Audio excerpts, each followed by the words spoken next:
Cybersecurity Show. So, Just start over and say it. okay. Sorry, my bad. I screwed up. I didn't hit record on time. Carl. Okay. Hello. Welcome to the Unnamed Cybersecurity Show. If you notice today, it's a little different. We're not in all of our squares. We broke through the squares and we lost one. Yeah. There's three of us here. Well, I think Matt's been kidnapped. I think so. Yeah. He's out of the country. We know that. He's in a different country. He's been kidnapped. It happens. I made sure that his ransom insurance on his policy was high enough, so he should be good. He should be back next week. He should be. And if they don't pay, Chris does get the payment anyway. So that's all we I'm the beneficiary? You're the beneficiary. Oh, man, I just learned this. This is awesome. This is wonderful. All right. This is the greatest cybersecurity show ever. Thank you for joining us. And by the way, who doesn't say entertainment isn't tough? We've had a long week. We've been here. Where are we now? Well, we're in Arizona. We're in Phoenix. We're at a cybersecurity event. It actually just wrapped up. You're going to see this on recording.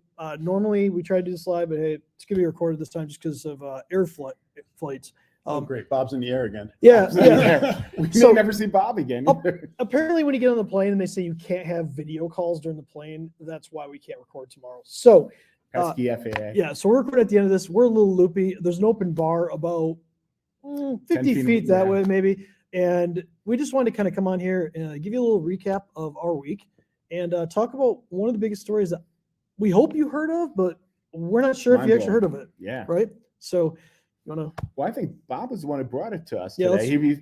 Let's give him a little. Yeah, been quiet here. Anyway, watching the news and stuff for the past week, I posted something on Facebook and LinkedIn earlier in the week about a $25 million loss. $25 million, yeah. Because it was a deep fake video call, meaning that the finance person thought she was on a Zoom call with the CFO, and it wasn't the CFO, and she transferred money.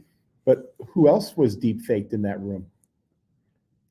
The reason that they fell was everybody else was a deep fake. So I don't know the exact number. Yeah. But it wasn't just one deep fake. It was multiple deep fakes. Yeah, it was a well orchestrated attack. Yeah. And you can't, it used to be that you see a video or a picture that, you trust it. Yeah, it's verifiable. And we've talked about this before. The thing that scares me the most is for, the election later in the year. Yes, that's a big one. But also just for bribery situations. If you're the CEO of a company and somebody wants to spite you and they can take your likeness and they can put it on a video of you maybe doing something illegal or in a compromised position, you can get hit with a ransom.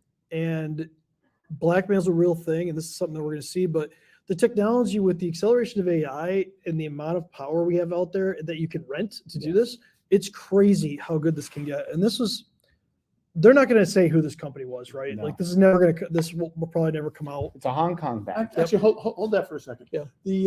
What we're talking about here is using AI to replace people and faces and voices inside of programs. Yep. Now, I actually did some research on some of this deep AI technology, and they're using one AI to create it and another AI to critique it to see that to look for remnants that need to be fixed, and it sends it back to the original AI and say you need to go fix these spots. So it's still basically putting your face on other people at this point. I mean, there's some other stuff, but you can see there's still missing pieces to it. But conference call though, that's actually genius because you hide their hands and they hide some of the other parts. A lot of blurring in the background. Yeah, so you actually make it a little harder to detect. Wild story. I mean, to lose $25 million to a wire is crazy. So what can we do as companies to really protect ourselves against this? And what do you guys think? Well, it comes back to controls. I mean, this is one of the big things that it's not sexy. It's not like it's not some type of special application you're putting on your systems. It's coming back to having multi-factor controls as far as how money is released. Sure. And you're starting to see banks, you're starting to see other institutions now with wire transfers being more strict on this. Yep. And now we're, that Zoom call or that whatever call you're going to be on that's a video, that's not going to be the definitive way to verify.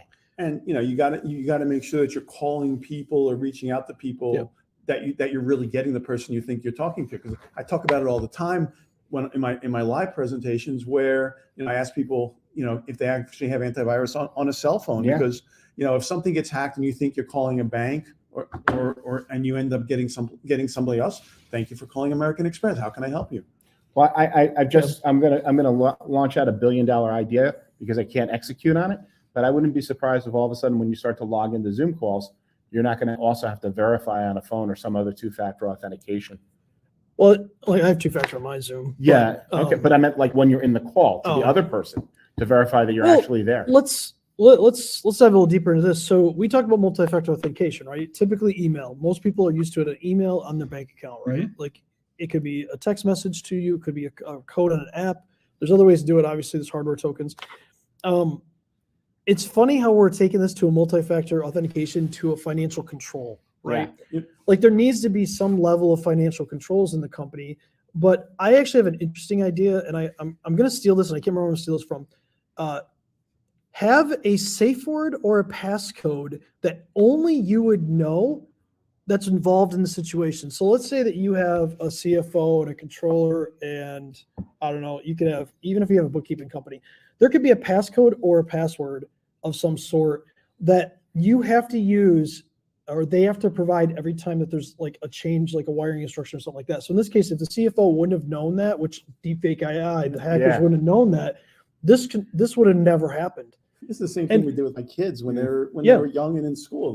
What was the safe word for somebody else to pick them up? Well, we can adopt that too to the elderly, right? Exactly. So like, let's say we've had phone calls. Well, I've never had a phone call like this because I don't have kids. But let's say that you're a grandpa or a grandma, and your kids get like your kid calls you, and it's deep fake AI voice. It sounds like your nephew or your grandson or granddaughter or whatever, and they're asking for money. They're begging you to send them money. Yeah. Well, if you know that there's a passcode or a passphrase and that person can't provide it, it's probably a setup, or it's probably some sort of crime, and you wouldn't get taken. I mean, we've had a form of this has been around for a while. I mean, as far as like fake ransoms for the elderly, they're constantly being preyed upon. Yeah. So we just want to make sure that everybody stays safe out there. Yeah. Another thing you want to do is just make people aware. So as you see this stuff, like this should be shared. Yes. Honestly, if you're in financial controls, if you do any sort of financial transfers, wire transfers, if you handle bank accounts, if you're doing bookkeeping, like share this information with people. It's important that they see that. And know that there are AI detection systems that are coming and being developed, but it's a race. It's not there. Yeah. It's a race between what criminals can do with AI and what the good guys can do with AI. And it's going to be an interesting next couple of years. Well, here's one of those little fun facts that we could share from our conference. We just all learned that right now we talk about cybercrime, but right now cybercrime worldwide is now bigger than drug crimes. That's the total loss and like ransom. Yeah. I mean, we're talking what's being claimed and everything else and the damages. Yeah. So it's, and El Chapo and all these other guys make the news, and people were sometimes, Well, I mean, you think about it, it's devastating from the standpoint of how do you equate the dollar loss, right? Because it's not hard dollar loss. Let's say a $25 million company gets ransomed and they go out of business, right? Well, there's $25 million gone from that of revenue gone from that community. Yes. How many employees were affected by that? So when you think about maybe it's a $2 million company, maybe it's a family business that's been around for 50 small years. Business, 250,000 employee. That's probably about 100 employees if it's $25 million. So the real moral that we've got here is make sure on financial controls. Make sure you've got processes in place that you're not just trusting random Zoom calls and really confirm those payments before things happen. It's funny.